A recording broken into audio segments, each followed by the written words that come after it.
آج کا یہ جو ریفرنس ہے ڈاکٹر عبدالقدیر خان صاحب جو محسن پاکستان بھی ہیں، محسن اسلام بھی ہیں، محسن عالم اسلام بھی ہیں، اور میں تینوں حوالوں سے تھوڑی تھوڑی بات آپ کے سامنے رکھوں گا۔ کوئی بڑا آدمی کبھی بڑا نہیں بن سکتا جب تک وہ رسک نہیں لے گا۔ ایڈم سمتھ کی اکنامکس کی دنیا میں کہتے ہیں a person cannot be an innovator unless he is a risk taker، کہ کوئی شخص کوئی ایجاد کر ہی نہیں سکتا، پہلے وہ جان ہتھیلی پہ رکھے گا۔ اور اقبال نے کہا تھا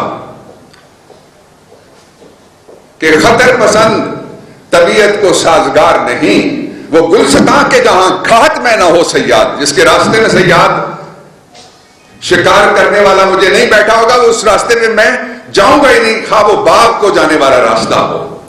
تو اس لیے یہ ساری مشکلیں جان کے، سمجھ کے، بوجھ کے ڈاکٹر عبدالقدیر خان صاحب نے اس میں قدم رکھا تھا، اور یہ عشق تھا پاکستان کا جس نے جوت جگائی 1974 میں، 1973 میں وہ پلان بنا چکے تھے، 76 میں وہ ایکشن میں آ چکے تھے، اور انہی کے بارے میں غالباً شاعر نے کہا انہی کے عشق جو پاکستان کے ساتھ کیا کہ یہ عشق نہیں آسان، بس اتنا سمجھ لیجئے، ایک آگ کا دریا ہے اور ڈوب کے جانا، تیر کے نہیں جانا۔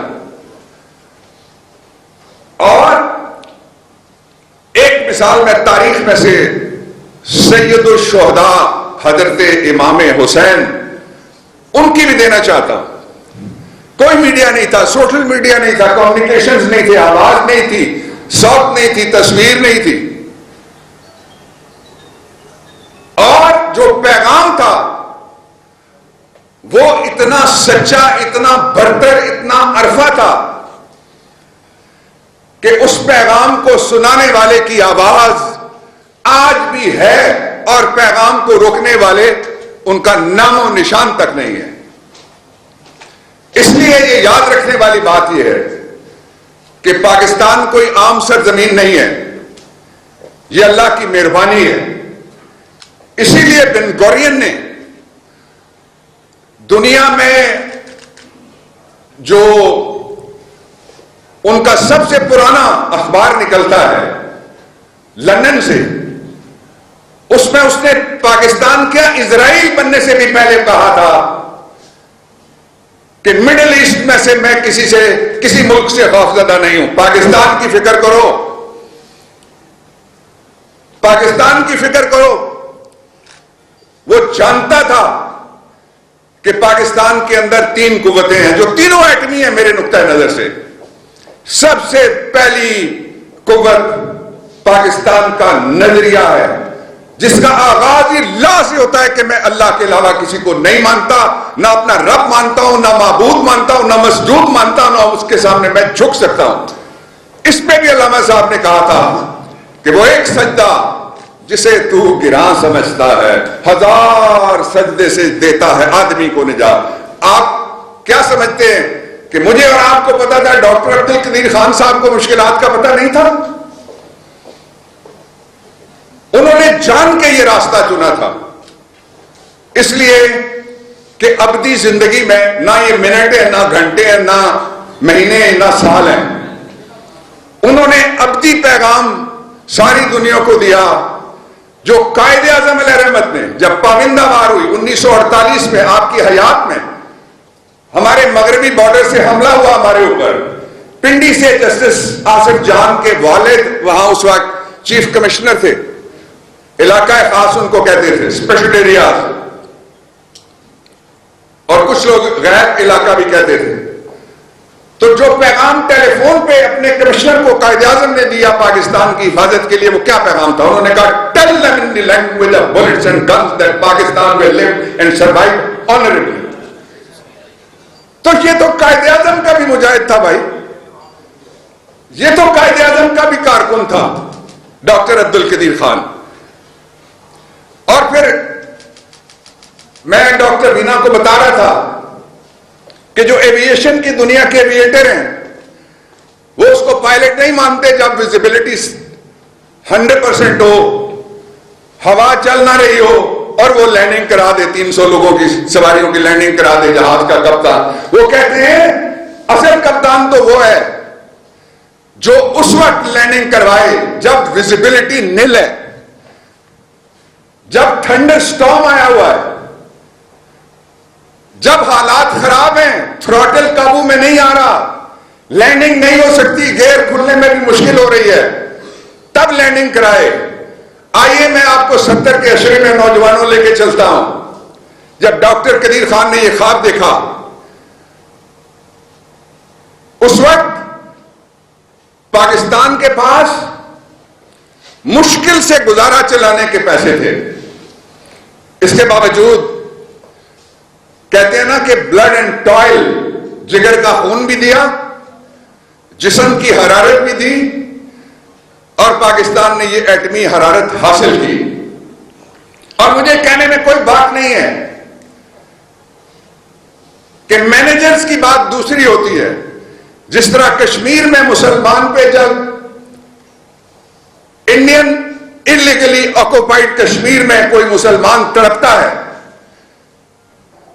تو مینیجرز کی میں بات نہیں کرتا مسلم ملکوں کے. آپ کیا سمجھتے ہیں کوئی ایسا ہے مسلمان جو نہ تڑپے ان کے ساتھ؟ آپ میں کوئی ایسا ہے جو ان کے ساتھ نہ تڑپے؟ اسی طرح سے محسن پاکستان کے لیے جو عزتیں اللہ رب العزت نے ان کے مقدر میں رکھی تھی وہ ان کے لیے خاص تھی. اور میں آپ کو بتاؤں 2:20 پہ ابھی تمبو بھی نہیں لگا تھا، میں F2 اپنے گھر سے نکل کے بیرسٹر عبداللہ کے ساتھ وہاں چلا گیا. انتظامیہ بھی ہمارے بعد آئی، دعویٰ اکیڈمی کے پریزیڈنٹ میرے بعد آئے، فیصل مسجد کے امام صاحب مؤذن صاحب میرے بعد آئے، اور ایک گھٹا اٹھی 2:30 پہ، اور اتنا زوردار بادل اس خطے میں اس سے پہلے نہیں دیکھا گیا. یہ قدرت کے راز ہے، میں تبصرہ نہیں کرنا چاہتا، مماثلت کروں گا. اور پیچھے چلیے 1799 4 مئی حضرت ٹیپو سلطان کا جنازہ اٹھتا ہے. رچرڈ بیلے لکھتا ہے جو 12th regiment of British army کا اس وقت وہاں پہ آفیسر تھا. اس نے کہا آسمان رویا، اس نے کہا 7 والے تیمور کو اڑا کے لے گئے، وہاں افسر بھی اڑ گیا، اس کی بیگم بھی اڑ گئی، ملازم بھی اڑ گئے، 7 میرے ملازم. تو آپ کیا سمجھتے ہیں کہ یہ کوئی پاکستان کے لیے چھوٹا سا تحفہ تھا؟ ایک غریب غیر ترقی یافتہ پاکستان کے لیے کوئی چھوٹا سا تحفہ تھا؟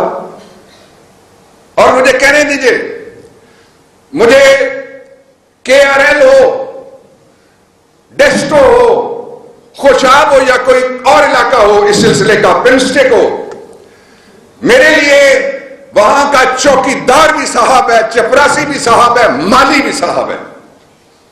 اس لیے کہ انہوں نے پاکستان کے لوگوں کو آج چین کی نیند سونے کا اور آرام سے بچوں کو پالنے کا موقع فراہم کیا، شیلٹر فراہم کیا، راستہ فراہم کیا. آپ کو یاد نہیں ہے پچھلے سال مودی نے کہا تھا اندر گھس کے ماروں گا؟